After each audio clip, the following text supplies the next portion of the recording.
Donc je me présente, Roger David, je suis conseiller général du canton de Montoir, après avoir été maire adjoint puis maire de Saint-Malo-de-Garsac.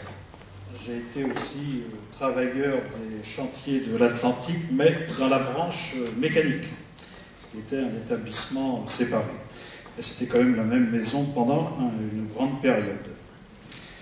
J'ai signé cet appel après avoir été contacté donc, par Bruno Caetto, parce que toute part, c'est une conception, une idée que je partageais. J'avais même eu l'occasion de l'exprimer lorsque la société Aker-Yard a vendu ses parts, ses actions à STX. À ce moment-là, donc, tout échappait donc à la France, et y compris à un pays pas très éloigné de nous encore. Je me souviens aussi qu'à une période, il y a des élus qui sans doute faisaient une analyse peut-être à courte vue, qui disaient lorsque les chantiers de l'Atlantique, enfin la construction navale, a été vendu à Aker-Yard, il y a des élus locaux qui disaient il vaut mieux que ce soit vendu à un pays européen plutôt qu'à des Coréens. Ça, c'était la première étape, mais ça n'a pas duré longtemps, parce que je crois que 18 mois après, Aker-Yard vendait ses parts aux Coréens. Ah, une belle culbute, bah oui, c'était plus de la manœuvre, une belle culbute.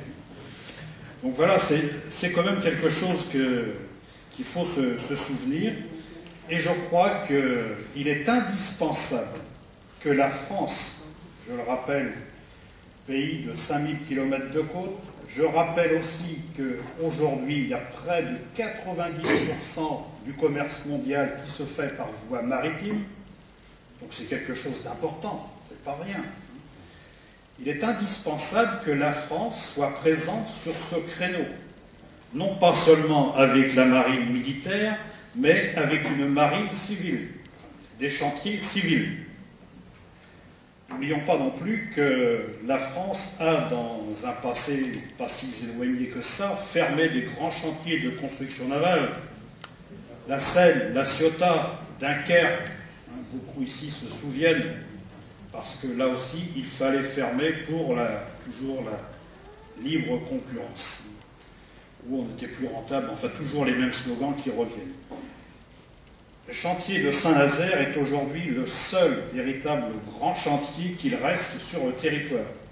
C'est au-delà de que ce soit un patrimoine national, et comme ça a été évoqué depuis quelques jours à travers la presse et encore aujourd'hui sur FR3 avec le 50e anniversaire du lancement du France, c'est toute une culture de Saint-Nazaire, du savoir-faire qui existe dans les foyers de Saint-Nazaire, mais aussi de toute sa région, y compris jusqu'à l'Ille-et-Vilaine, le Morbihan. Il y a beaucoup de travailleurs qui faisaient le déplacement au quotidien pour venir au chantier de l'Atlantique.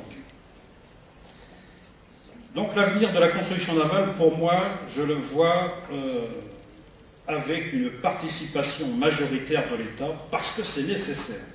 Il faut que ce soit une force publique qui tienne une industrie comme celle-là.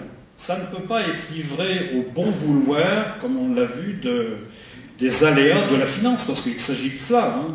Parce qu'on se souvient, je ne me souviens plus des chiffres, mais sûrement que quelqu'un peut les avoir assis dans un dossier, les culbutes qui ont été faites lorsque Alstom a vendu à Aker-Yard, puis ensuite à STX.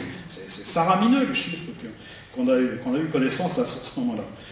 Il est important et nécessaire que ce soit détenu, que la majorité du capital soit détenue par le pays, c'est-à-dire par la France. Si on veut véritablement disposer d'une industrie navale pour tout simplement notre indépendance nationale, pour que la France puisse conserver sa liberté de transport de marchandises, sa liberté de transport de passagers, de tout ça.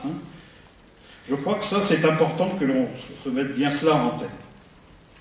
D'autre part, la France est, ne l'oublions pas, une industrie d'avenir, comme je le disais, pour la simple raison qu'il y a donc près de 90% du commerce qui est fait par voie maritime. Mais c'est aussi une industrie, au point de vue technologique, qui est une industrie où tout le temps, tous les navires qui sont construits, qui sortent actuellement des chantiers de l'Atlantique, il y a toujours des progrès énormes qui sont faits dans ces navires. À chaque fois, il y a des nouvelles technologies qui rentrent, et ceux qui sortent aujourd'hui ne ressemblent plus, si ce n'est que par les formes, bien sûr, avec ceux qui n'ont plus rien à voir avec ceux qui étaient faits il y a 20 ans ou 25 ans, ou le France il y a 50 ans maintenant. D'autre part, la navale, c'est une industrie qui est porteuse d'emplois. On le voit aujourd'hui, lorsque c'est vraiment le creux de la vague, parce que le chômage a explosé sur le bassin azérien. Et alors malheureusement, il y aurait beaucoup à dire là aussi sur l'emploi, parce qu'on a vu que dans la dernière période notamment, comment les emplois sont tenus. Il y a un volant énorme, et ça c'est quelque chose qui n'est pas normal non plus, un volant énorme d'entreprises sous-traitants, alors de premier ordre, de deuxième ordre, ainsi de suite, et ensuite de travailleurs intérimaires, avec des statuts à chaque fois, qui sont de plus en plus précaires à chaque fois que l'on descend dans l'échelle. Il y a aussi, tel que vous l'avez sans doute entendu, les fameux montages exotiques qui ont existé il y a quelques années maintenant, et ça c'est intolérable aussi. Il s'agit presque, je dirais, d'une notion de base de la défense des droits de l'homme quand on parle de ça. Donc je le disais, la France a besoin de sa construction navale. Il s'agit d'indépendance nationale.